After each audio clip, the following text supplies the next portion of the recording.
ఏ సందర్భంగా వచ్చింది అంటే మహసి అమ్ని అని ఒక కుర్దిష్ మహిళ, 22 ఏళ్ల మహిళ. ఈమెని ఇరాన్ మోరల్ పోలీసులు, అంటే మోరల్ పోలీసులు అంటే నైతిక విలువలని ఎన్ఫోర్స్ చేసే పోలీసులు అరెస్ట్ చేశారు. తర్వాత వాళ్ళ కస్టడీలో ఆమె సరిపోయింది. దాని మీద ఇరాన్లో చాలా పెద్ద ఎత్తున ఉద్యమం జరిగింది. విధ్వంసం జరిగింది అనేది ఇన్ ది సెన్స్ ప్రొటెస్టర్స్ మీద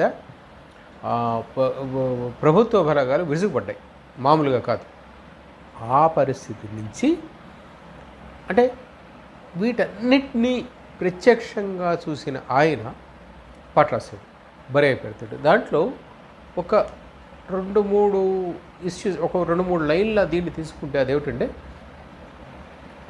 బరయే అనే దాన్ని చివరికి తీసుకొస్తే ఆయన మతవాదుల భావనలో మార్పు రావాలని